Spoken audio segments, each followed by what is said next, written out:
Siyabonga Baba wethu lomgcwele egameni likaJesu. Siyabonga Nkosi Ethambama, wena wedwa uyinkosi, wena wedwa uyaphila phakathe naphakathe. Sihlalo sakho wedwa, akekho Nkosi longahlala kuso. Baba wethu lothandzekako, siyabonga Nkosi Ethambama, siyadinikela Nkosi evini lakho lelinemandla leliphilile ngegama likaJesu Kristu, amen. Sibingelele bazalwane bonke egameni lenkosi yethu Jesu. Siyabonga kuba senkonzweni yemthandazo nekuzila igama laJesu alibonge. Mhlawumbe kulabo laba thatha i-medication bangaqhubeka mhlawumbe Ntambama babreake kuye ngefaith yakho, kepha-ke asiqhubekeni sibambeni kule nkonzo lesikuyo, siqhubeke sithandaze igama laJesu-ke alibonge. Igama laJesu alibonge. Ngiyacela sivule emabhayibhelini, mhlawumbe maningana emavesi kepha kukahle siwafunze njengoba sisevuselelweni yemthandaza nekuzila. Encwadzini ya 2 Chronicles chapter 33 verse 1 to 7, bese ngendlela lobhalako bese kuba Exodus 20 verse 3 to 5, Exodus 20 verse 3 to 5, bese kuba Deuteronomy chapter 18 verse 9 to 14. Deuteronomy chapter 18 verse 9 to 14. Bese kuba 1 Peter chapter 1 verse 15 to 16. 1 Peter chapter 1 verse 15 to 16. Bese ke mhlawumbe kuba James 4 verse 7 to 8. James 4 verse 7 to 8. Singete safunza onke mhlawumbe sitawuka lamathathu lamanye siwakhulume. Cela ukuthi sifunze lo Chronicles, 2 Chronicles 33 verse 1 to 7. Mhlawumbe angifunze phethele Swati. Manase abeneminyaka lelishumi nambili kudzala nakabekwa kuba yinkosi, wabusa eJerusalema iminyaka lenge-55. Manase wenda lokubi emehlweni asimakadze, alandzela leto tintfo letatisinengiso letatentiwa muleto tive simakadze latidudula ngesikhatsi nakufika sive sema-Israyeli. Wavusa kabusha tindzawo letiphakeme tekukhonela titiko letatibhidlitwe nguyise Hezekiya.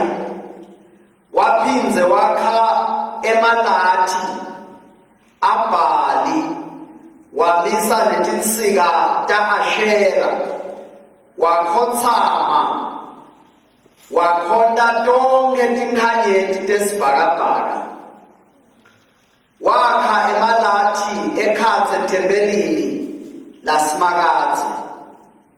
Simakadze labekhulume ngalo watsi, libito lami ngiyawulibeka eJerusalema phakadze naphakadze. Kuto totimbili tibuya telithempeli lasimakadze wakha emalati ekukhonda tinkhanyeti. Wanikela ngemadvodzana akhe kutsi ashiswe emlilweni esigodzini sakabheni Hinomu. Wangenela bungoma nemilingo nebutsakazi, watihlanganisa nalabanemadloti nalabaphewulako. Wenda lokubi kakhulu emehlweni asimakadze, wamthukutselisa. Wathatha lesithixo labesibatile wasingenisa ethempelini laNkulunkulu. Nkulunkulu labekhulume ngalo kuDavide nakuSolomoni umsa wakhe, watsi kuleli thempeli naseJerusalema lengiyikhetsile emkhatsini wato tonke tive tema-Israyeli, ndawubeka lito lami kuyo phakadze naphakadze. Ligama laJesu-ke alibongwe. Ngiyacela-ke sithandaze. Babewethu, siyabonga Nkosi kakhulu egameni likaJesu, luthando losithandze ngalo. Nali livi lakho sisinde ngegama likaJesu Kristu, amen. Sihloko lesikhuluma phasi kwaso kulamalanga lesinawo athi raising a holy and prayerful church. Mhlawumbe namhla sisaqhubeka nalamalanga sitawube sithi understanding God's hatred against witchcraft and idolatry. Understanding God's hatred against witchcraft and idolatry. Ligama laJesu-ke alibongwe. Sifike esikhatsini bazalwane lesinempucuko leyenda kwekuthi tintfo letinengi takasathane tingene endlini yaNkulunkulu tinganakeki kutsi akusito tintfo talendlu kepha tintfo tebumnyama. Kanti uNkulunkulu usibitele ekugcweleni, usibitele emthandazweni. Uthi makakhuluma Jesu atangena eJerusalema uthi lendlu leya uNkulunkulu iyindlu yemthandazo. Ngesikhathi adulula abathengisi lebebadayisa ematuba nako konke labakuthengisako kubhizi kuyibhizinisi bantu bethe enkonzweni bavinjwa kuthengiselwana ngematuba kuze mhlawumbe bayowenda iminikelo. Wefika Jesu wathi lendlu yindlu yemthandazo. Ligama la Jesu alibonga. Lithempeli liyindlu yemthandazo. Uma ebandleni kubitwe umthandazo nekwesinkulunkulu bekumele kugcwale kube betindzawo ngoba yakhelwe umthandazo. Ligama la Jesu alibonga. But ngekwekuthi sekungene inqubevane uma ulanza ema-artist bazalwane bayagcwala-ke endlini yaNkulunkulu bethe kutobukela because kungene inqubevane. Lokhu nebekusembili kubekwe emuva, lokhu bekusemuva babekwe embili. Ligama la Jesu alibonga. Amen. Ke mncane kude inkinga ngiya-understand abathandekayo. Hallelujah. Ngoba letimnanzi tithi go deeper papa. Google papa. Google papa. Letathi Googlish leti. Tihamba kanjalo nje. Dilima la indasespire. Glory to Jesus. Hallelujah. Uma ungeni kubevane ingeni nganakeki kuthi lokho akusesiko.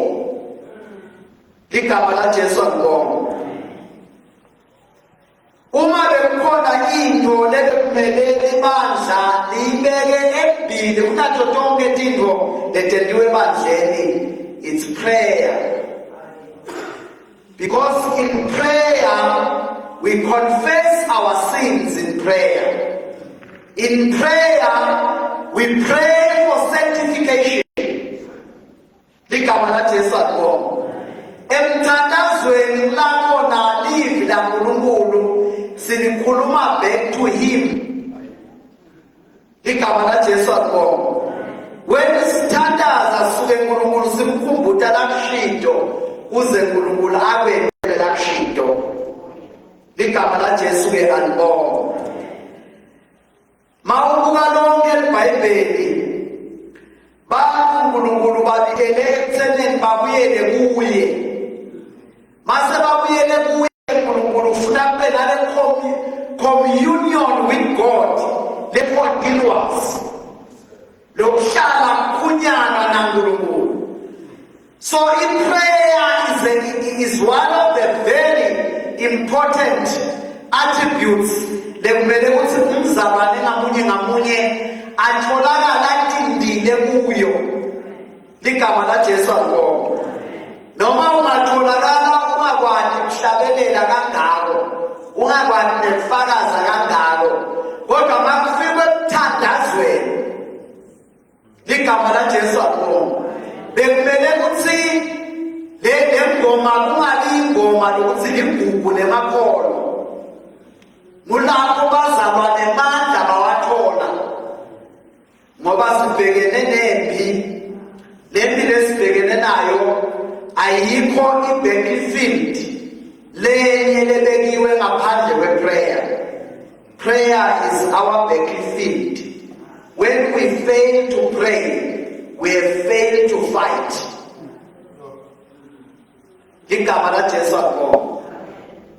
Prayer is not merely speaking words, but it's opening our hearts.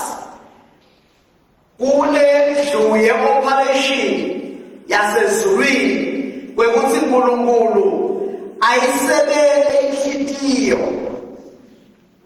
Glory to Jesus. Emthandazweni lapho nasiyedlala, when we sing the song sithi I surrender all to thee, akufuni kube ingoma, but ifuna kube prayer.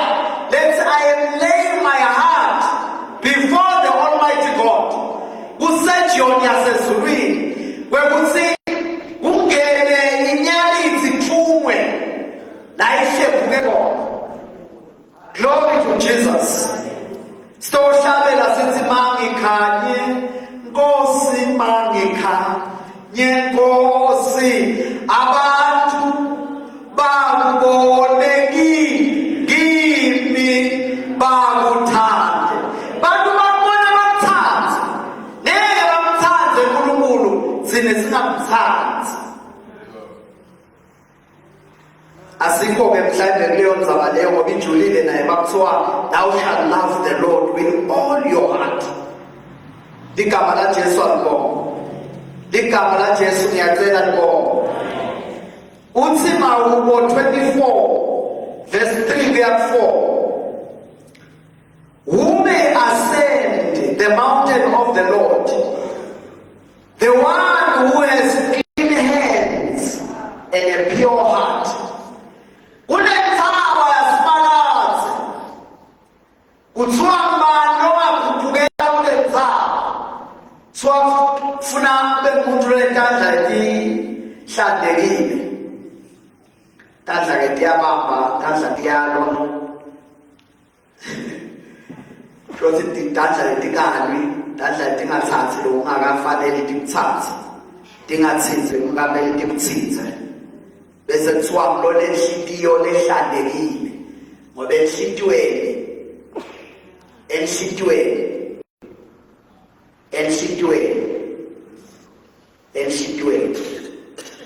umuntu inhlitiyo yakhe iphumela ebusweni bakhe. Ligama la Jesu alibonga. Inkulumo yomuntu ivamisa kuveta lokusenhlitiyweni. Ligama la Jesu alibonga.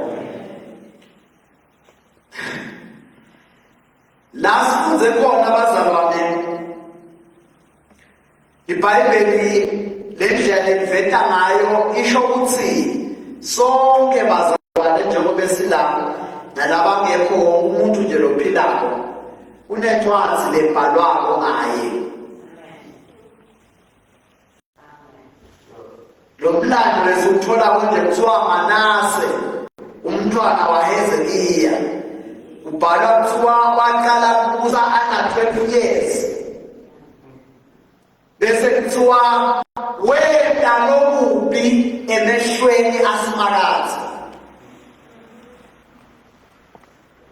Umfana lomncane ngumathi wakuthathaphi lokubi ngoba uyise wake wathandaza atshele umprofethi ukuthi sewutawufa. Wathandaza walandzisa uNkulunkulu ukuthi khumbula uNkulunkulu ngazilida ngendaloku, ngazilida ema-altar aSathane.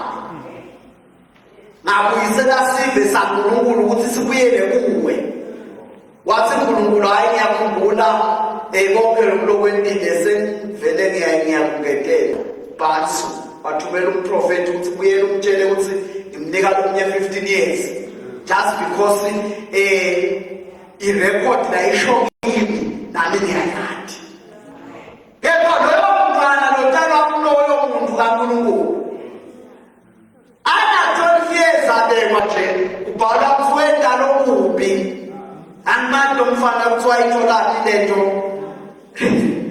Kepha-ke vele phela abantwana noma abantu abazalwane kuyenteka nje ukuthi umntwana avela abhekele emahlathini aseMonti. mama lo mntwana lehlathi ulifunzephi umntwana bazalwane uthathaba nje iBhayibheli lisidalelwe somweni so uthathaba nje abasafunza kuduba hladuba impele angazange sathele umuntu ukuthi uboduba levelo yebonakala Manase wasavela zabekwa 20 years wakaenda lokubi kepha iBhayibheli libala ngaJosiah King Josiah wabelana 7 years bese kuthiwa wenda lokuhle emehlweni kaSimakade kusho ukuthi akunenzaba ukuthi umncane kanganani noma unganani kuyangeke ukuthi ukhethe kwentando emehlweni kaSimakade igama kaJesu akubonga namhlanje sibuka mhlawumbe lo hlangothi lwe-idolatry tithixo lo mfana mncane iBhayibheli ngiyamangala ukuthi lamanye amakhosi bo-Ahabu bebatentele nje kukhonta boBhali ngenxa ye-influence yaJezebeli umkakhe base bayekela uNkulunkulu bakhondela boBhali baba nebaprofethi baBhali nalokwa abasangenelani indoda kaNkulunkulu kepha lo mfana lona amncane wenda lokubi emehlweni kaSimakade abekwa nje wakhetha ukungena endlela yekwenta into letisinengiswe emehlweni kaNkulunkulu iBhayibheli bese liveta into which is shocking but happening in our days iBhayibheli lithi walanza letithixo ukhethe kukhonta tithixo uthi hayi angineki lokuthi nje kukhonta tithixo le atibuye la wakhetha hayi ethembelini laSimakade ngalamanye amagama ulanza tithixo uthi angibuye nato naye esontweni ukuze bazalwane labasengakade khonile tithixo nabo-Ashera nabo-Bhali bathole dudane enkonzweni ligama laJesu alibonga lelesizulu lelesiswati lithi wamthukuthelisa uNkulunkulu lelesizulu lithi wamphunula uNkulunkulu ligama laJesu alibonga kuthiwa wakha emanati wavusa ema-altar ekukhonta tithixo wawenda etintsabeni wawenda nala ikhathe esontweni wawenda nala emagcekeni kusho ukuthi la ekungeneni nje la eminyango wenda kwaba nele-altar ukuthi noma uthi uyongena ethempelini ubhawe kuqala e-alteni laSathane ungakangeni la ikhathe enkonzweni wenda lokubi emehlweni kaSimakade ma kukhona lo mafunza fast Exodus 20 verse 3 to 5 Exodus 20 verse 3 to 5 ngacela ukuthi asifunzele ungabi nalomunye uNkulunkulu ngaphandle kwami ungahlendeli isithixo noma umfanekiso walokusezulwini etulu noma wakulo semhlabeni phansi noma walokusemanini ngaphansi kwemhlaba ungasikhothameli noma usikhonde ngoba mina Simakade uNkulunkulu wakho ngiNkulunkulu lonesikhwele labo labangitonzako sijeziso sami nesono saboyise ngisehlisela ngisho nakubantwana babo besitukulane sesithathu nesisine igama laJesu alibonge lulaka lwaNkulunkulu nentukuthelo yaNkulunkulu against idolatry. Tithixo Nkulunkulu utentanya kakhulu ligama laJesu alibonga. Dinenge tinhlobo tetithixo lapha nje uNkulunkulu uthi ningabati tithixwana lendawo tibeka ligama laJesu alibonga. Uyathi ngalesinye isikhathi kunengoti leyenteka kubantu labaphila emhlabeni usinze labo labanamoya ingcwele labamlalelayo. Kuyenteka mawuhamba la ngaphandle noma ngisemaveni noma ngikuphi uthole kunanaku kwemaSoviet lokuye kuthengiswe la lokuhle lokunye kwabo uthola ukuthi kusithixo lesilayishe emadimoni. Bakhona labaye bakuthene Nkosi yami ngikuthanda akufake la endlini. Uqale inkinga la ekhaya sisidayi ekhaya. Kuliwe la ekhaya bamama njengoba solo singabi sesisilwe la ekhaya. Kanti lesithixo fight ne-division nishayisane ngetinhlobo anthini mhlambe mabe benenhlanhla kube nemuntu lodisenako afike ndathathe lento le ngumula khalo mnyele bese simthakazela emadimoni uyathakazela ngegama kanti inkinga ikulakugabile wagatshiswa abangani bakhe bamupha kanti lento ithandazelwe emadimoni. Nibethe niyamthandazela lamadimoni ungathi athi angeke sihambe sishiye lento yethu ngoba singene ngalento yethu wakhokha yona sekuphelile. Idolatry is very dangerous. Kunqamula the communion with God. Ligama laJesu alibonga. Kusho ukuthi mhlawumbe kuyichaza idolatry is giving to anyone or anything the devotion, trust, fear and dependence or worship that belongs to God alone. Kunika noma kunika umuntu noma lenye into kutinikela nokwethembela nekukhonda into lenye lengasuye kulo noma ngabe yini. That is idolatry. Ligama laJesu alibonga. Kusho ukuthi an idol is not only carved image but anything that takes God's place becomes an idol. Yonke into lesiyabaluleka in your heart,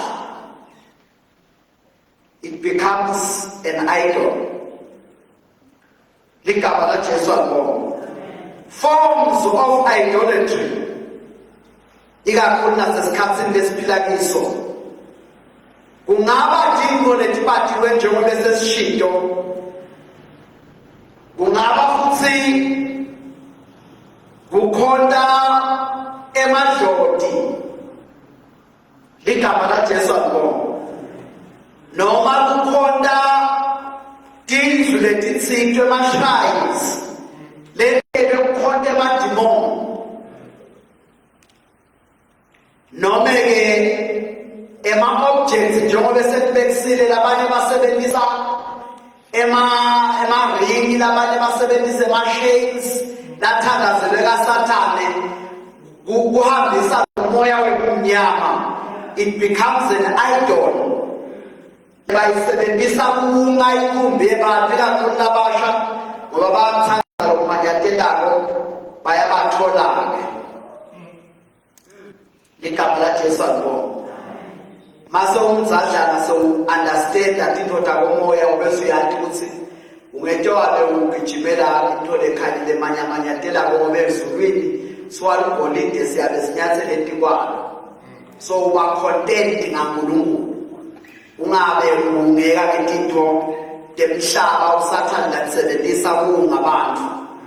Ligama la Jesu alibonga. uNkulunkulu kuphela lofanele kudunyiswa nemkhondo. I-idol number 2 leqala sithi ma-cave images in any form. Yesibili, love of money. Kutsandza imali is an idol. Kukhona abantu abatsandza imali in such a way. Ngoba ngiyafundzisa namuhla bazalwane, angibeke ukuthi umuntu lotsandza imali ngangeni-illustration noma enkonzweni angabanjwa ngemakhata athi angakhoni kuya enkonzweni bekumakhata kakhulu. Kepha makathola ucingo loluthi ikhumbi ibhidlike isonto ila kumathapha ngelasho ukuthi hayi bona lapha emagaraji lawa ungayicela khona bakusinde siyawuyibona ekuseni. Uvela sukume agijima athi ha ekuseni ufuna ukuthi nga-5 ibiselayinini yakha imali. Because money has become so important. Kwekuthi makuyiwa kuNkulunkulu angaba ne-excuse. But makumakabe imali ushiya konke ngenxa yemali. That person is worshiping money. Ligama la Jesu alibonga. Hallelujah. Money, mammon. Ligama la Jesu alibonga. Uthi Jesu ngeke ukhonde mamoni ukhonde naye. Kukhona abantu mase kubekwe imali, they compromise kungaba nemali embikwabo. Noma ngale umzalwane lo mathi kuthi how lo mzalwane yamthatha Jesu uyavutha uyashisa kodwa wabeka imali yathamba. Uma imali seyi-idol, umuntu uyacompromise liqiniso ngenxa yokuthi sekunemali embikwakhe. Ligama la Jesu alibonga.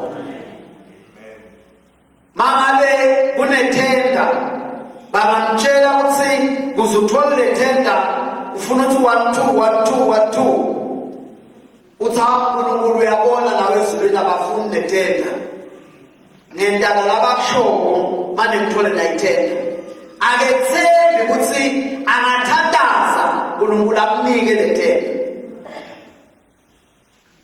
Manje ngasho ukuthi amen ngiya-understand abazalwane.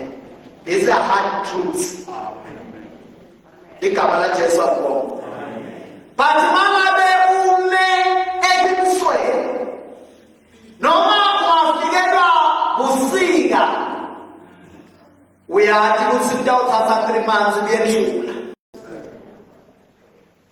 Akukwethi compromise the truth. Ligama la Jesu alibonga. Kukhona abantu bothola ukuthi noma ungayibeka ukuthi nayo imali bese ubeka thimeni kwegwini uthi cha thatha imali yakho uhambe wena nabanye kusale. Baze basho labanye bathi uyawuthuthuka kanzima. Bazalwane mncane abanye bazalwane bakhona khona la. Hayi behamba kaNkulunkulu ayinge bazalwane iya ngawe noNkulunkulu. Ligama la Jesu alibonga. Ligama la Jesu alibonga. Glory to Jesus. Labanye bathi ngemuva kushisa uthi lo munye kimi ngishumayela ngekugcwele ebandleni lakhe angimemile uthi mfundisi le ndzaba loyiphethe kahle thina siya-understanda sibakomoya, kepha uyawuhlakazela ishonile. Bazalwane abayifuni manje lento lokhuluma ngayo. Hayi, noma uyayifuna noma uyifuni, holiness is holiness. You take it or you leave it. No compromise. Shumo no shumo washo umfundisi Hlophe i-DM. Glory to Jesus. What is shumo no shumo? Jesus is Lord. Glory to Jesus. Tinto tanamhlabeni yefika nihambe. But the presence of the Lord yaze yahamba kubuya kwayo. Umuthi mntalasibili. It's not easy. Ngifuna mawuyibambile uyibambe njengesimwe ubambelele kuye ukuthi noma okunye konke uyahohloka mbambelele presence kaNkulunkulu. Ligama laJesu akho njengoMoses lo wathi uNkulunkulu mangabe awuhambi nathi ungasivumeli sisuke kulendzawo. Ngiyayiva le ndaba ithi ngelosi notatithumela tihambe empini kwethu. Thina mawahamba sihamba. Into ekumela iqiniso iyange ukuthi what is your object of worship? Uma imali i-object, you are gone. Masinyane dawubhale emaphepheni kuthiwe umzalwane esibanibani utholakele aku-fraud. Futhi kulamalanga sekuyinto bazalwane labangandawuthi libandla selingcoliseke ngako ngendlela yokuthi bantu abasethuki nje ukuthi a full man of God or emzalwane is found ukufraud uyagana zingane zemzalwane. Kuyisetshenziswa zabantu isetshenzwe uve ukuthi abeshumayela kakhulu akakangini uma enzile sikwenteke semhlabeni lapho siyaphila survival of the fittest. But ndiyaya emphelanda libhayibheli lithi funa ukuthi ungabi nemashoko ekupheleni kwakhe. Glory to Jesus. Funa ukuthi ube nesibindi sekuthi ngikulwile kunalokuhle. Webamakhulu bayesho njalo bakungasilula abebhekelele kaNkulunkulu. But uthi Timothy ngilwe kunalokuhle athetha nemali. The readiness yayento ye-assurance yokuthi object of worship be clean. It's only God, nothing else. Ligama laJesu akho. Lokunye lokuyingoti lokwendekako is idolizing people. Kukhona abantu lothola ukuthi umfundisi wakhe is the only man of God. Noma singathi sifuna ukumthandazela ukuthi nani mina ngithandazela ngithandazela umfundisi wami. Nguye nje kuphela umfundisi wami lo ngamthandazela. So aba i-idol of worship. Noma awuhlasela amadimoni esikhundleni sekwaxosha uthatha licingo. Mfundisi wami thandaza baba. Athandazeke nencengo. Ngokufundisa abantu ukuthi badipende kuye. Waba i-idol of worship. Ayenzaba ingaJesu kuphela. Labanye baprofeti, labanye ngema-political leaders, labanye ngema-celebrity, labanye ngema-family members. Engathi ngeke mkhone kuphila ngaphandle kwalo muntu. Ngiyibona abanye noma ngabayabashaya baba-abuser abasho uthi noma bamgqimile bamgcimula bathi unani athi nguwini ingodi. Ngekuthi umyekile lona wathi mawungasuka nje la impilo yakho phela usho unemali. Impilo ukukhanza uphila ngekho. Bathi kufika yena zothi wahamba impilo ayisekho. A lie of the devil. Nabaningi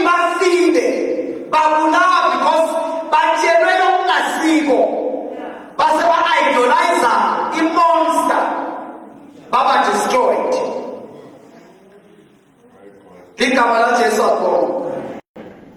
As-idolize umuntu, uNkulunkulu lesethembele kuye.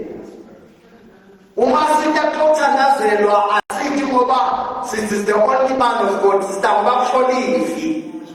We believe the word more than the person. Ligama laJesu akho. Hallelujah. Lele inkinga ye-idolatry kuba yi-self-idolatry. Kukhona abantu laba basesigabeni lesithile sekuthi ati yena. Ligama laJesu akho. Alalele self. Abuswe i-pride yakhe. Angafuni ukukholekithwa. Ngoba umuntu lo wafuna ukukholekithwa usuke proud. Le pride lasuka nayo, i-pride lethi I am always right, nginguNapoleon. Labafunza i-animal farm. Napoleon is always right. Kanti to be corrected, the Bible lithi mawukholethwa usukuthanda. So ngesikhathi ukhonziswa shothi uyathanda. Ufuna ukuthi utithobe, uthathe lo kukhonziswa, uhambe uye phambili. Ligama laJesu akho. Seeking personal glory. Kukhona abantu abasebenza usuku nemini kwekuthi manje abantu bangathi ukuthi nami ngikhona emphakathini. Ligama laJesu akho. Ngendlela ukuthi singaphuthi bazalisebenzama ukugijimela kepha nje ngema-highlights lawa kuningi nawe usatifundzela longakuthola.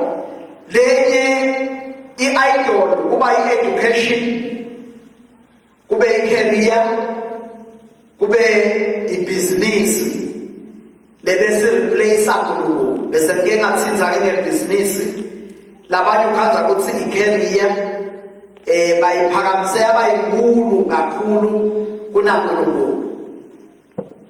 Mangabe it's time for prayer, angaba nema-excuses, but mangabe it's a demand lehambisana ne-career, ubeka konke phasi nemthombo phasi afocuse, because i-career yakhe uyayi-treasurise. Hayi ukuthi ufuna singaku-treasurise, ufuna ukuthi uNkulunkulu abe sembili, konke lokunye kube semuva. God first. Ligama laJesu akho. And everything else must follow. Labanye they compromise the truth kuze manje bathole ludumo emhlabeni. Ligama laJesu akho. Labanye bethembela education yabo more than God. Labanye bethembela kodokotela more than God. That is idolatry. Lokuthi nje wow ngiyeva njalo afundise ngithandazele nje Nkosi yami. Hawu bona ngiyathi ngiyazi ukusasa ngiyamdokotela. Ngiyakethemba dokotela wami. Kodwa nje ngendlela ukuthi manje ngidale kuse ngikhona kuyadokotela. Ngisho ukuthi singabuya kodokotela. Ukhona umuntu lo lomthandazela ngakhona. Ligama laJesu. Ngeke sisale kubeka tandla bazalwane. But lo muntu ubeka sandla. Khulume lelifi la ekhathi. Lo muntu akayikholwa yonke lento. But usesimeni sekuthi angentame nje umbeki la usetakala. Kona ngithembele kuloko lengithembele kiko. And that is idolatry. Ligama laJesu akho. Kwekugcina kwethembe kubeka akusuko kwethembela kangako but kuthanza technology and entertainment more than God. Awumele ngikushumayele bazalwane ningabe offended. Itolo wende iko leshe masipala wafaka ama-television lamakhulu lapha Prince of Wales kwekuthi kuyobukelwa eManzama bebanyatselana abantu imoto nshoda beparking but abantu mababikela uNkulunkulu they have excuses. I'm busy, I'm tired, I'm from work.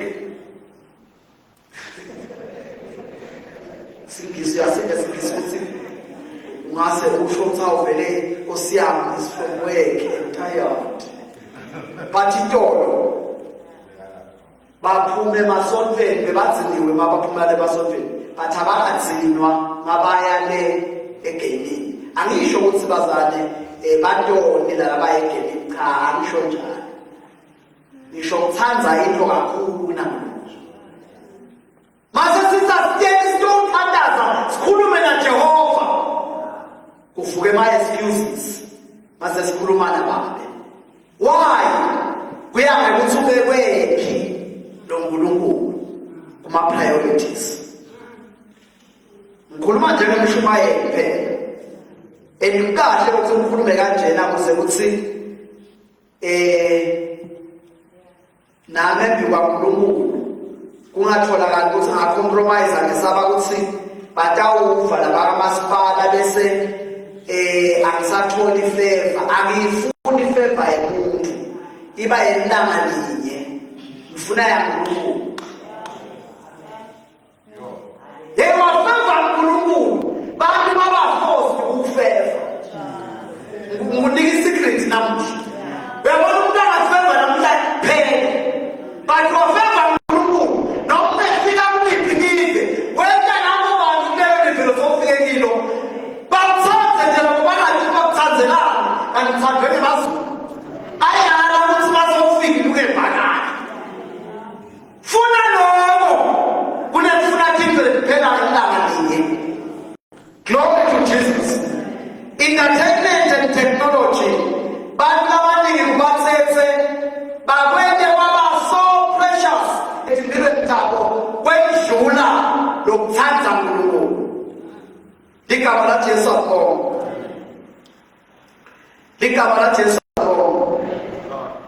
Illustration sengcina ivala standards.